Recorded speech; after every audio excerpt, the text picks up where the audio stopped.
오늘 우리가 함께 살펴볼 내용은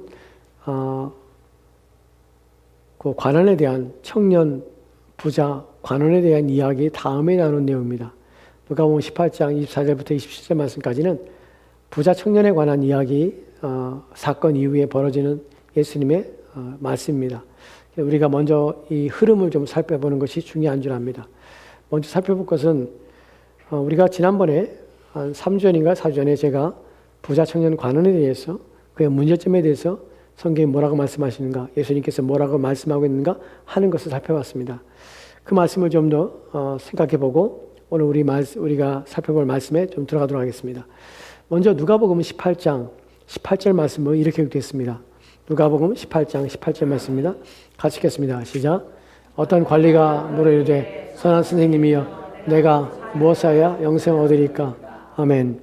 본문에 보면 어떤 관리가 물어 이르되 선한 선생님이여 내가 무엇을 하여 영생을 얻으리까? 라고 말합니다. 여기서 우리는 이 부자 청년 관원에 예수님께 나온 이유를 알 수 있습니다. 그가 묻는 내용을 보면 선한 선생님이여 내가 무엇을 하여 영생을 얻으리까 말을 합니다. 여기서 우리가 알게 되었던 것이 무엇입니까? 이 청년은 영생에 대해서 관심을 가지고 있지만 그 영생은 어떻게 오는 것입니까? 영생은 어떻게 주어지는 것입니까? 무엇을 행하는 것으로 주어진다고 이 청년은 믿고 있는 것이에요. 이 청년은 부자에다가 관원에다가 또한 청년입니다. 근데 모든 걸 가지고 부족함이 없는 것은 보이지만 영생에 대해서 이 청년의 관심을 기울이고 있다는 것은 다행입니다. 근데 그 영생을 어떻게 하냐면 무엇인가를 해야, 이 말의 의미는 무엇이라고 했습니까? 오직 한 가지 더 해야 될 것이 무엇입니까? 라는 의미예요. 내가 다 했지만 한 가지 더 첨가해야 될 것이 있다면 그것이 무엇입니까? 라고 묻는 것이에요. 오늘날 많은 사람들이 착각합니다. 신앙생활 하면서 또한 교회를 다니면서 이런 생각합니다. 내가 무엇을 해야 될까? 영생을 얻을까? 라는 생각으로 교회를 다니는 사람들이 있습니다. 그래서 무엇인가 행함으로 구원 얻는다고 생각합니다. 주일날 예배에 참석하는 것으로 나의 구원을 이루려는, 구원이 안전하다고 여기는 사람들이 있습니다. 또한 예배를 드림으로, 또한 헌금을 드림으로, 또한 기도함으로 나의 구원의 안전을 구하며 또한 내가 그렇게 구원받는다고 생각하는 사람들이 있습니다. 근데 본문이 말하는 것처럼 무엇을 행하여 라고 하는 것처럼 정말 영생이 그러한 방식으로 주어지는가 하는 부분입니다. 성경은 영생에 대해서, 구원에 대해서 결코 무엇을 행하는 방식으로 주어진 것이 아니라 하나님의 절대적 주권적인 은혜의 선택에 의한 방식으로 구원은 주어지는 것입니다. 다시 한번 말씀드립니다. 영생이란 하나님의 주권적인 선택입니다. 주권이란 것은 그분이 자율적인 택하심에 의해서 받아지는 것입니다. 즉 내가 무엇을 해서 얻어지는 것이 아닙니다. 그러면 우리가 할 일이 무엇입니까? 우리는 할 일이 하나님께 나를 구원하시기를 간절히 청원하는 것입니다. 구원은 하나님의 은혜 앞에 서는 것이고 하나님이 나를 불쌍히 여겨 주시기를 바라는 것입니다. 왜냐하면 구원은 나의 선택과 나의 의지의 결정이 아니기 때문에 그렇습니다. 그래서 구원은 목사가 줄 수 있는 것도 아니고 어느 교회에 참석한다고 여러분이 받을 수 있는 것도 아닙니다. 오직 하나님의 선하신 주권적인 선택의 결과로 말미암아 여러분과 제가 받았고 또한 받아줄 수 있는 것입니다. 그래서 우리는 그 모든 것을 통해서 오직 하나님의 은혜라고 얘기할 수밖에 없다는 것입니다. 이 청년은 잘못된 방식을 가지고 있는 것이죠.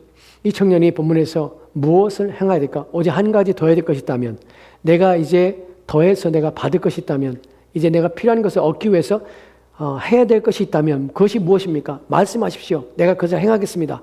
라고 말합니다. 사실 이 청년은 아무것도 하지 않은 청년이 아닙니다. 이 청년은 여지껏 살아오면서 최선을 다해 인생을 살았던 청년입니다. 온 힘을 기울여서 자기는 바르게 살려고 도덕적으로, 윤리적으로 살았던 사람입니다. 우리는 이 청년을 가볍게 여기면 안 됩니다. 사람 인생을 살면서 도덕적으로, 윤리적으로 자기 인생을 살아가는 사람들이 많지 않습니다.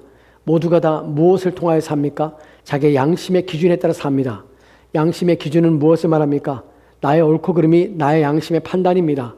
내가 죄의식을 느끼는 것은 성경이 말하는 도덕과 윤리적인, 또한 세상적인 가치로 말하는 도덕과 윤리가 아니라 내 양심에 꺼리끼지 않으면 죄라고 여기지 않는 것이에요. 그것이 바로 사람들이 가지고 있는 가치관입니다. 근데 이 청년은 그러지 않았습니다. 이 청년은 자기의 양심에 가치 기준을 두고 살았던 사람이 아니라는 것입니다. 그럼 어떻게 살았습니까? 이 청년은 온 힘을 기울여서 하나님 말씀을 지키려고 했습니다. 누가복음 18장 20절과 21절 말씀 보면 이렇게 기록되어 있습니다. 누가복음 18장 20절 21절 말씀 보도록 합시다. 같이 읽겠습니다. 시작. 내가 계명을 안 하니 간음하지 말라, 살인하지 말라, 도둑질하지 말라, 거짓 증언하지 말라, 내 부모를 공경하라 하였느니라. 여짜오되 이것은 내가 어려서부터 다 지켰나이다. 아멘. 이 청년은 공허하게 또한 거짓말로 하는 것이 아닙니다. 왜냐하면 이 청년은 정말 그랬습니다. 왜냐하면 예수님께서는 그의 마음을 아셨습니다. 그의 마음을 아시고 이렇게 말하는 그에 대해서 네가 거짓말한다, 속인다 라고 말하지 않습니다. 그가 그런 삶을 살았다는 것은 예수님도 인정할 만큼 그는 열심히 살았습니다. 그는 계명대로 살았습니다. 간음하지 말라, 살하지 말라, 도둑질하지 말라, 거짓 증언하지 말라, 내 부모를 공경하라. 이것은 내가 어렸을 때부터 지켰습니다. 그런데도 부족한 것이, 왜냐하면 율법을 통하여서 이 법을 지킨다고 구원받는 것이 아니기 때문에 그렇습니다. 그건 오직 하나님의 은혜의 결과입니다. 이 청년은 그걸 모르고 있는 것입니다. 자신이 받고자 하는 것입니다. 이 청년에 대해서 예수님께서는 다시 이 청년의 문제에 대해서 오늘 우리가 읽었던 24절부터 27절 말씀까지가 이 청년에 대한 예수님 평가요 또한 내용입니다. 우리가 다시 한번 18절 말씀 보도록 합시다. 18절 말씀 어떤 관리가 물어 이르되 선한 선생님이여 내가 무엇을 할까 영생 얻으리까. 이 청년의 이 물음에 대해서 예수님께서는 율법을 지키라, 말씀을 지키라, 계명을 지키라 말씀하고 이 계명을 다 지켰나이다 라고 대답합니다. 여기에 대하여 예수님께서는 세 가지로 이 청년에게 제시합니다. 무엇을 제시합니까? 성경 보면 예수님께서 그 청년을 보시고 라는 표현을 씁니다. 마태복음에서는 그 청년을 사랑하사 라는 표현을 씁니다. 예수님께서는 그 청년에게 요구하실 때에 사랑해서 요구하는 것입니다. 무리한 요구를 하신 것이 아니에요. 무엇을 요구합니까? 세 가지. 첫 번째 무엇입니까? 내 재물을 다 팔아라. 내 부동산을 다 팔아라. 본문에서 판다는 것은 즉각적입니다. 두 번째, 가난한 자들에게 나눠주라. 이것은 멈칫거리지 말라. 또한 꾸물거리지 마라. 내 판 모든 것을 나눠주라 합니다. 그리고 너는 나를 따르라. 따른다는 것은 본문에서 계속해서 나를 따르라는 것입니다. 우리가 살펴봤듯이 이 부자 청년을 예수님께서는 사랑하셨습니다. 그리고 이 부자 청년을 건져내기 원하셨습니다. 이 부자 청년에게 영생을 주시기 원하셨습니다. 그런데 이 부자 청년 안에 무엇이 있으냐면 안에 주님이 들어갈 수 없는, 주님을 받을 수 없는 것이 그 안에 막혀 있다는 것이, 그것이 무엇이냐면 재물을 사랑하는 그의 마음입니다. 본문에서 예수님의 말씀을 듣고 이 부자 청년이 근심하였다고 표현합니다. 성경에서 근심이라는 단어가 사용될 때 이 단어는 많이 사용되지 않았습니다. 다른 곳에 한 군데 사용된 것이 무엇이냐면 예수님께서 십자가에 달려 죽으실 때에 내 마음이 심히 근심하여 죽게 되었다라는 표현을 씁니다. 여기서 근심이라는 것은 뭐냐면 정신이 혼미한 상태고 또한 죽기까지 마음의 고통입니다. 죽을 지경에 이를 정도의 마음의 고통이 근심입니다. 이 청년이 누가 죽이려 합니까? 아니요. 이 청년이 무엇을 생각합니까? 자기의 재물을 팔아서 가난한 자에게 주는 생각할 때에 이 마음이 죽을 정도로 싫다는 것이에요. 즉 예수님께서는 그의 마음을 아셨던 것이에요. 영생에 들어갈 수 없는 마음, 그의 마음은 닫혀져 있었습니다. 그는 죽기까지 자기의 재물을 사랑했던 것이에요. 그 마음을 열어주고 그 마음에서 벗어나게 하시기 위하여 내 재물을 팔아서 가난한 자들에게 나눠주고 너는 나를 쫓으라고 말한 것이에요. 근데 이 청년은 그 죽을 것 같은 고통 가운데 돌아갑니다. 그리고 오지 않아요. 이것이 인생의 문제입니다. 재물에 지배당하는 인생, 재물을 아끼며 물질에 이 삶을 거는 인생, 이것이 세상 사람들이 이 땅을 살아가는 방식입니다. 모두 다 그렇게 생각하지 않습니다. 나는 재물에 묶여서 인생을 삽니다 라고 생각하지 않습니다. 나는 자유합니다 라고 생각합니다. 그러나 그렇지 않습니다. 물질이 없을 때에 또한 우리가 조금 손해를 보거나 또한 우리가 원하는 만큼 가지지 못할 때 우리는 그것 때문에 속상해하며 그것 때문에 답답해하며 그것 때문에 근심하는 우리 자신을 보게 됩니다. 그때마다 재물이 나를 지배하고 있다는 사실을, 돈이 나를 지배하고 있는 것이 아닌가 라는 생각을 하게 됩니다. 신자만이 하나님 앞에서 내가 옳은가? 이런 나의 태도가 하나님 앞에 옳은가 하는 것을 생각해 보게 되는 것이에요. 세상 사람들은 더 많이 얻으려고, 더 많이 소유하려고 애를 씁니다. 거기서 평안을 얻으려고 차지를 합니다. 근데 참된 신자, 하나님의 그 안에 있는 신자는 그렇지 않습니다. 우리의 부족함에도, 우리의 불안함에도, 또한 우리의 불확실성 속에서도 하나님이 나의 삶의 주인이라는 사실을 믿고 하나님을 의지합니다. 내가 두려워하지 않게 하옵소서. 근심하지 않게 하옵소서. 이것 때문에 내 마음이 낙심하지 않게 하옵소서. 하며 자기의 마음을 세우려고 애를 씁니다. 이것이 신자의 마음입니다. 여기까지가 우리가 지난 시간에 살펴봤던 내용입니다. 이제 이 부자 청년에 대해서 예수님께서 평가하는 내용이 그 다음에 24절부터 나옵니다. 우리가 읽었던 누가복음 18장 24절 말씀을 보도록 합시다. 24절 말씀 같이 돌아합시다. 시작. 예수께서 그를 보시고 이르시되 재물이 있는 자는 하나님 나라에 들어가기가 얼마나 어려운지. 아멘. 예수님께서 그를 보시고, 여기서 그는 누구입니까? 청년, 부자, 관원입니다. 이 청년이 근심 가운데 돌아가고 있는 모습을 보고 있는 것이에요. 본문에서 보다는 것은 물리적으로 보다는 의미가 아닙니다. 눈을 가지고 보는 것이 아닙니다. 예수님은 그의 마음을 보신 것이에요. 그리고 하시는 말씀이 그의 마음이 물질에 의해서 사로잡힌 바 되어서 지배당하고 있는 그를 보시고 재물이 있는 자는 하나님의 나라에 들어가기가 얼마나 어려운지라고 말하는 것입니다. 재물의 지배를 받았기 때문에 하나님 나라에 들어가기가 얼마나 어려운지, 여기서 얼마나 어려운지, 얼마나라는 단어가 무슨 의미냐면 난이도가 높다는 말이 아닙니다. 여기서 얼마나라는 말은 음식을 먹고 음식에 체한 상태를 말합니다. 즉 음식이 걸려서 소화가 안 되는 상태가 얼마나 어렵다는 단어가 가지고 있는 의미입니다. 무슨 말입니까? 음식을 먹었습니다. 치아에서 음식이 내려가지 않고 걸려있는 상태입니다. 즉 통하지 않는 것이에요. 재물이 있는 자는 하나님 나라가 들어가기가 얼마나 어려운지, 하나님 나라가 들어갈 수가 없느니라. 왜냐하면 걸려서 하나님 나라로 나아가는 길이 막혀 있다는 것이에요. 막혀 있는 것입니다. 그래서 하나님 나라에 들어갈 수가 없는 것입니다. 이에 대하여 다음 구절을 보면 25절 말씀에 예수님께서 더하여 말씀하는 걸 보게 됩니다. 25절 말씀입니다. 같이 읽겠습니다. 시작. 낙타가 바늘귀로 들어가는 것이 부자가 하나님의 나라에 들어가는 것보다 쉬우니라 하시니. 아멘. 이 구절은 두 가지의 잘못된 문제를 발생시킵니다. 두 가지의 잘못된 문제가 이 구절 때문에 사람들에게 오해를 하게 됩니다. 본문에서 첫 번째 오해는 무엇이냐면 낙타가 바늘귀로 들어가는 것이라는 것의 의미에 대해서 사람들은 오해합니다. 두 번째에 부자가 하나님 나라가 들어가는 것이 쉬우니라 라는 표현 속에서 또 다른 오해가 있습니다. 그리고 다음에 나오는 26절 말씀에서 하나님께서는 하실 수 있느니라 라는 말의 의미에 있어서 사람들은 오해합니다. 이 두 가지 문제에 대해서 말씀을 드리도록 하겠습니다. 제가 20살 때에 이 본문에 대한 설교를 들었습니다. 본문에 대한 설교의 내용 속에서 낙타가 바늘귀로 들어가는 것이 얼마나 들어가는 것이 부자가 하나님 나라에 들어가는 것보다 쉬우니라. 낙타가 바늘귀로 들어간다는 말의 의미에 대해서 말씀을 들었습니다. 본문에서 낙타는 실제로 낙타입니다. 근데 바늘귀라는 것은 무엇입니까? 한국말로는 바늘귀지만 영어로는 뭡니까? The eye of the needle. 바늘의 눈이라고 표현하죠. 영어는 그렇게 표현합니다. 우리는 귀라고 표현합니다. 바늘귀입니다. 우리 한권사님이나 주장놈이나 매일 그거 하시는 일이 그거니까 얼마나 알겠습니까? 근데 낙타가 들어가는데 낙타가 못 들어가지 않습니까? 낙타를 어떻게 집어넣겠습니까?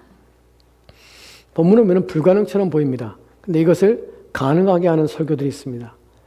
낙타가 바늘귀로 들어간 것은 아예 처음부터 불가능합니다.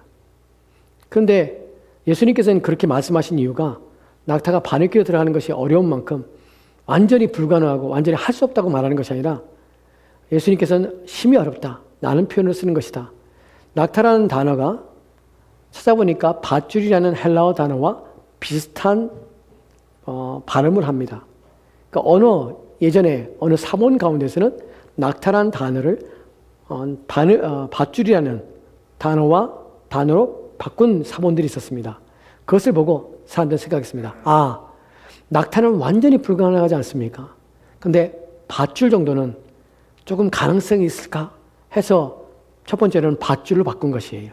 왜냐하면 사본 중에 누가 이렇게 썼는데 그 글 중에 밧줄이라는 단어를 낙타라는 단어로 바꿨기 때문에 이건 밧줄이야 라고 번역해서 밧줄이 바늘귀에 들어간 만큼 어렵다. 많이 어렵지만 불가능한 것은 아니야.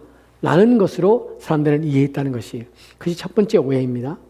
두 번째로는 11세기에 데오필락트라는 사람이 있습니다. 이 사람이 헬라어 주석을 썼는데 그 주석 가운데 이렇게 표현했습니다. 낙타가 바늘귀로 들어간다는 의미는 어떤 의미냐면 예루살렘 성에 바늘귀라는 문이 있다는 것이에요.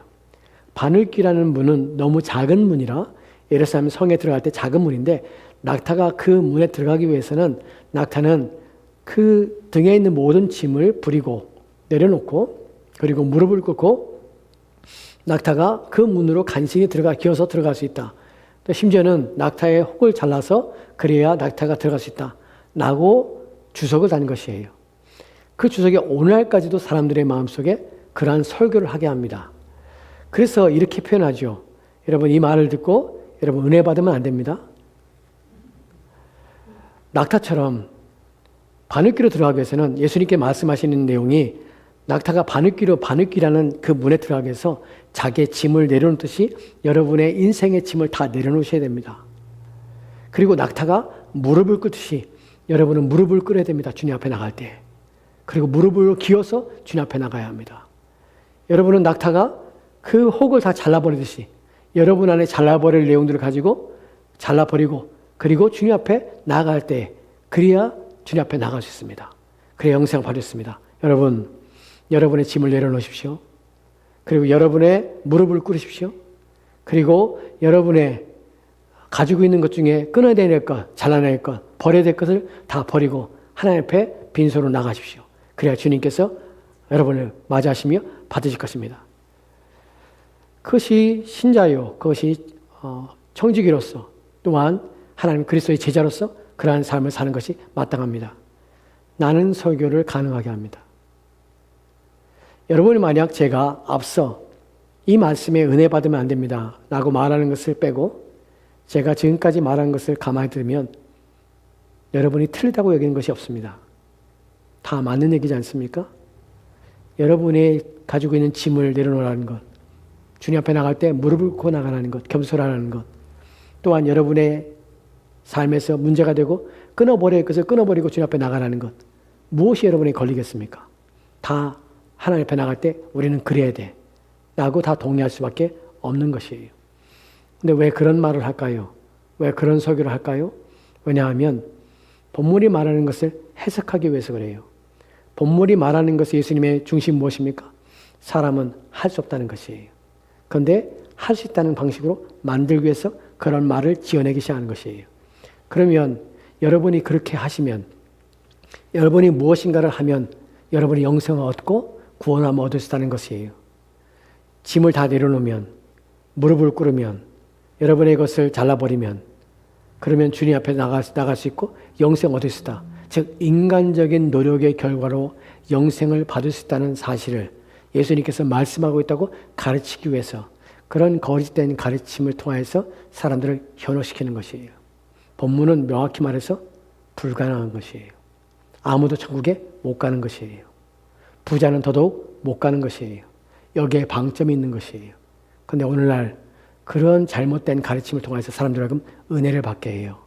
그래서 나는 이거 버렸으니까 천국 갈 수 있고 나는 저거를 내려놨으니까 천국 갈 수 있고 나는 주님 앞에 무릎으로 겸손히 나가니까 천국 갈 수 있고 가장된 겸손과 또한 위장된 자기 버림 이런 걸 통해서 천국을 마치 소유할 수 있는 것 양 가르치는 이 거짓된 가르침에 많은 사람들이 속고 있다는 것이에요. 본문은 예수님이 그렇게 말씀하지 않아요. 못 가요. 아무도 못 가요. 이것을 말하고 있는 것이에요. 낙타는 바늘귀로 들어간 것이 부자가 하나님 나라에 들어간 것보다 쉬우니라. 낙타가 큰 낙타가 바늘귀로 들어갈 수 있다면 부자도 천국에 갈 수 있지만 낙타가 바늘귀로 들어간 것은 불가능한 것이에요. 그래서 불가능한 것이에요. 그렇기 때문에 제자들이 26절 말씀을 이렇게 말하는 것이에요. 26절 말씀 보도록 합시다. 같이 읽겠습니다. 시작. 듣는 자들이 이르되 그런데 누가 구원을 얻을 수 있나이까? 아멘. 듣는 자들이 말하되 그런즉 누가 구원 얻을 수 있나이까? 아무도 구원받지 못하는 것이에요. 또한 제자들은 이런 생각 가지고 있습니다. 당시의 사람들은 부자는 하나님께서 하나님께로부터 복을 받아서 부자가 되었기 때문에, 즉 부자가 된다는 것은 하나님의 크신 복을 받는다는 것은 그의 삶 하나님이 인정했다는 것이고, 누군가에게 복을 주셨다는 것은 하나님이 사랑하는 것이고, 그렇다면 그 사람은 천국에 가며 영생 얻을 것이라고 당시의 사람들은 생각했습니다. 제자들 또한 그렇게 생각한 것이에요. 근데 그렇기 때문에 이렇게 묻는 것이에요. 부자가 만약에 천국 가지 못한다면 누가 천국 갈 수 있습니까? 아무도 못 가지 않습니까? 라고 묻는 것이에요. 이에 대해서 예수님께서 27절 말씀에서 이렇게 말씀합니다. 27절 말씀 보도록 할까요? 같이 읽겠습니다. 시작. 이르시되 무릇 사람이 할 수 없는 것을 하나님은 할 수 있느니라. 아멘. 아멘. 이 말씀이 여러분에게 은혜가 되어야 됩니다. 하지만 잘못된 은혜가 되면 안 됩니다. 본문에서 이르시되, 그러면 누가 천국에 갈 수 있습니까? 누가 영생 얻을 수 있습니까? 누가 구원을 받을 수 있습니까? 이 물음에 대해 예수님께서는 이르시되 무릇 사람이 할 수 없는 것을 하나님은 하실 수 있느니라 라고 말합니다. 여기서 첫 번째 우리가 생각할 것은 하나님은 하실 수 있느니라 라는 말에 위로받으면 안 됩니다. 왜 그럴까요? 여러분이 이 말씀을 이해하지 못하는 가운데 이 말씀을 붙잡는 이유는, 하나님은 하셨다는 것은 그래 사람은 할 수 없어, 하나님은 하실 수 있어. 부자라도 하나님이 하실 수 있으니까, 하나님은 능력이 있으니까, 생명의 주인이시니까 그분이 원하시면 줄 수 있어. 부자지만 갈 수 없지만 하나님은 하실 수 있어. 즉 내가 부자지만, 난 물질을 사랑하지만, 또한 나는 어떤 것도 변하지 않지만, 또 나의 삶은 그냥 그대로지만 하나님은 하실 수 있어. 내가 위로가 된다. 하나님은 나를 사랑하셔. 나를 구원하실 거야. 내가 아무것도 하지 않아도 이 상태 그대로 하나님 받으실 거야. 여러분 그런 생각합니다. 그래서 본문을 가지고 은혜를 받아요. 많은 사람들이 그렇게 생각합니다. 그리고 그렇게 설교해요. 여러분이 부자지만, 여러분이 삶이 온전치 않지만 하나님은 하실 수 있습니다. 하나님이 여러분을 구원하실 것입니다. 라는 말로 사람들은 받고 거짓된 위로를 받습니다. 본문의 의미는 그런 의미가 아니에요. 하나님은 하실 수 있다는 말이 다른 의미예요. 이 말씀을 바르게 이해해야 합니다. 그 말씀에 앞서서 사람은 할 수 없는 것을 할 때 할 수 없다는 것이 한글 성경에는 그냥 할 수 없다. 영어 성경에서도 뭐라 합니까? impossible이라고 번역했지만 사실은 이건 복수형이에요. 무엇이냐면 할 수 없는 일들이라는 것이에요. 즉 사람은 어떠한 일들을 해도 안 된다는 것이에요. 그런데 하나님은 가능하다는 것이에요. 가능하다는 것이 내 상태 그대로, 내 모습 그대로 아무것도 하지 않아도, 나는 돈을 사랑하고 돌아간 부자 청년 같을지라도 하나님은 사랑하기 때문에, 죄인을 사랑하는 주님이시기 때문에 나를 사랑해 주실 것이야, 나를 구원해 주실 것이야, 하나님은 가능하시오 라고 표현하는 것이 아니라는 사실이에요. 본문은 우리 가운데 하나님께서 구원하시지만 그 구원에서 다른 방식이 있다는 사실을 주님 말씀하고 있다는 것을 기억해야 합니다. 본문에 대해서 병행 구절이 있습니다. 예수님께서는 이 말씀이 어떤 의미인지를 다른 성경을 통해서 우리 가운데 더 명확하게 알도록 하셨습니다. 마태복음에 보면, 마태복음 19장 26절 말씀에는 똑같은 내용이 나옵니다. 같이 돌아합시다. 시작. 예수께서 그들을 보시며 이르시되 사람으로는 할 수 없으나 하나님으로는 다 할 수 있느니라. 아멘. 아멘. 본문의 내용이 똑같은 것처럼 보이지요. 예수님께서는 그들을 보시며 이르시되 사람으로는 할 수 없으나 하나님으로서는 다 하실 수 있느니라. 무엇이 다릅니까? 여러분이 앞서 읽었던 27절 말씀과 이 26절 말씀이 무엇이 다른지를 여러분 찾으셨습니까? 다시 한번 27절 말씀 볼까요? 위에 있습니다. 무릇 사람이 할 수 없는 것을 하나님은 하실 수 있느니라. 26절 말씀입니다. 사람은 할 수 없으나 하나님부터는 다 할 수 있느니라. 무엇이 다릅니까? 다. 이 말이 달라요. 본문은 다 할 수 있다는 표현을 씁니다.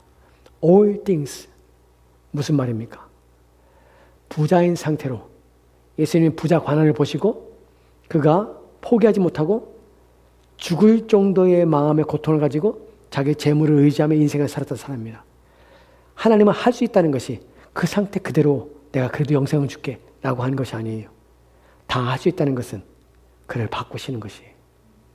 예수님께서는 그 부자전을 불러 세우셔서 괜찮아 내 말 안 지켜도 돼, 그냥 내가 구원해 줄게 라고 말씀하신 것이 아니에요. 다 할 수 있다는 것은 재물에 의해서 인생을 이끌어가며 하나님 아닌 헛되고 불의한 것들과 이상한 것들에 목말라 모든 삶을 다하여서 그것을 추구하며 살아가는 자를 다 할 수 있느니라. 하나님은 어떻게? 그를 완전히 바꾸시고 변화시킬 수 있느니라. 라는 말씀이에요. 부자가 천국에 갈 수 없느니라. 그럼 누가 합니까? 하나님은 할 수 있어. 그럼 부자가 그냥 갑니까? 아니, 하나님은 다 할 수 있어. 뭘 다 하는 것입니까? 그의 인생과 그의 삶을 바꾸시오. 그의 내면을 바꾸시오. 그의 속사람을 바꾸시오. 그로 하여금 다 내려놓게 하시오. 그의 인생 전체를 변화시켜. 누가? 하나님은 다 하실 수 있느니라. 그를 깨끗하게 하고 정결케 하시오. 부정한 그의 마음, 완악한 그의 마음을 꺾으시고 그의 생각을 변화시켜서 영원한 가치를 이해하고 깨닫게 하시오. 눈에 보이는 세상이 전부가 아니라는 사실, 눈에 보이지 않는 것이 눈에 보이는 세상의 가치보다 훨씬 비교할 수 없이 가치 있고 의미 있다는 사실을 깨닫게 하시오. 자신의 가지는 것을 아낌없이 내어놓고 버릴지라도 그는 여전히 소망 가운데 기뻐하게 하시오. 누가? 하나님이 다 하시오. 이 말이 본문의 의미가 바로 그런 의미입니다. 우리 또한 그래서 하나님의 이 다 할 수 있는 은혜로 말미암아 죄인 우리들이 하나님 앞에 나와서 그 은혜 앞에 선 것이에요. 다 할 수 있는 그분에 의해서 우리는 이 땅의 삶이 우리의 인생의 전부가 아니라는 사실을 알고 눈에 보이지 않는 세상을 위하여 우리의 인생을 끊임없이 살며 우리의 경건과 거룩한 삶을 유지하며 하나님 앞에 온전케 되기 위하여 온 힘을 기울여 살게 되는 것이에요. 무엇이 우리를 그렇게 하십니까? 하나님은 다 할 수 있기 때문에 다 하시는 그분이 우리를 바꿔놓으신 것입니다. 여러분, 성경에 보면은 삭개오라는 사람이 있습니다. 그러면 주님을 만나자 그는 그렇게 말합니다. 내가 여지껏 누구에게서 토색한 것이 있다면, 누구에게서 뺏은 것이 있다면 5배나 갚겠습니다. 율법이 요구한 것 더 이상으로 나누겠습니다. 내 재산의 절반을 나누어서 가난한 자들에게 나눠주겠습니다. 예수님 묻지 않으셨습니다. 그렇게 하라고 말하지 않았습니다. 어떻게 그렇게 된 것입니까? 다 할 수 있는 하나님의 능력이 그의 마음을 바꾸고 생각을 바꾸신 것이에요. 이것이 바로 다 할 수 있다는 말의 의미입니다. 하나님은 불가능이 없습니다. 하나님은 할 수 있다는 말은 내가 나 상태 그대로 아무렇지도 않은데 불구하고 나의 죄된 그 모습 그대로 하나님께서는 구원하신다는 것이 아니라 나를 바꿔서 새롭게 하셔서 새 사람 되게 하셔서 내 인생을 이끌어 가시고 그러므로 말미암아 다 하실 수 있는 그 능력에 의해서 나의 삶이 인도되어져 가고 이끌어져 가게 된다는 사실입니다. 그래서 우리는 이 다 할 수 있다는 하나님의 은혜 가운데 우리가 서게 되고 그래서 하나님께 영광을 돌리게 되는 것입니다. 오늘도 다 할 수 있는 하나님이 능력이 저와 여러분을 붙들고 계십니다. 여러분, 때로는 우리가 물질에 의해서 이끌림받고 그것 때문에 가슴을 졸이고 그것 때문에 힘들어하고 또한 괴로워하기도 합니다. 불안하고 염려하기도 합니다. 그러나 다 할 수 있는 하나님의 능력이 있음을 기억하십시오. 그 마음에 나를 지키시는 하나님이 있습니다. 그 연약함 가운데서 나를 세우신 하나님이 있습니다. 불안한 나의 마음을 잠재우시고 또한 근심한 가운데 나의 마음을 기쁨으로 회복하시는 하나님. 그래서 세상에 몰아치는 폭풍 가운데서도 안전한 하나님의 날개 가운데 평안함과 또 위로 가운데 우리 인생을 살도록 우리를 지키시고 보호하시는 다 할 수 있는 하나님의 능력 때문에 우리는 두려워하지 않고 염려하지 않고 우리의 인생을 삽니다. 이것이 하나님의 은혜입니다. 그래서 요한일서 5장 4절 말씀에 이렇게 말씀하고 있습니다. 같이 돌아합시다. 같이 읽겠습니다. 시작. 무릇 하나님께부터 난 자마다 세상을 이기니라. 세상을 이기는 승리는 이것이니 우리의 믿음이니라. 아멘. 아멘. 무릇 하나님께로부터 난 자마다 세상을 이기느니라. 하나님께로부터 난 자만 세상을 이깁니다. 왜 그럴까요? 하나님이 다 하시기 때문에 그렇습니다. 세상을 이기는 승리는 이것이니 무엇입니까? 우리의 믿음이라. 믿음으로 우리는 세상과 싸우고 세상의 가치와 싸우고 세상의 요구와 싸우고 세상에서 닥쳐오는 어려움과 힘과 싸웁니다. 무엇으로? 우리의 믿음. 어떤 믿음입니까? 하나님은 다 하실 수 있느니라. 나의 영생, 나의 힘이 달린 것이 아니라 다 하실 수 있는 하나님에 의하여 우리의 인생이 이끌려져 가고 있다는 사실이 감사할 뿐입니다. 부디 이 믿음으로 하나님이 할 수 있는 그 능력이 날마다 우리의 삶을 인도하고 우리의 삶을 더 복되게 하시기를 소망합시다. 기도합시다. 기도합시다. 하나님 감사합니다. 우리가 주의 말씀을 배우고 익힘으로 말미암아 그 말씀의 참된 의미가 무엇인지를 깨닫게 됩니다. 깨달은 바 그 말씀이 위로가 됩니다. 왜냐하면 그리스도인이기 때문에 위로가 됩니다. 하나님 말씀이 힘이 됩니다. 왜냐하면 우리가 하나님의 사랑이기 때문에 그렇습니다. 하나님 말씀이 확신을 줍니다. 왜냐하면 하나님 말씀은 살아있기 때문에 그렇습니다. 이 말씀 우리 안에 살아 역사하여 인생 가운데 고난이 닥칠 때, 어려움이 닥칠 때 낙심하지 아니하고 주님을 의지하는 믿음 가운데 승리하는 삶을 살도록 주여 도와주시옵소서. 주께서 우리와 함께하고 나오며 예수님 이름으로 기도합니다. 아멘. 아멘. 다 같이 찬송합시다.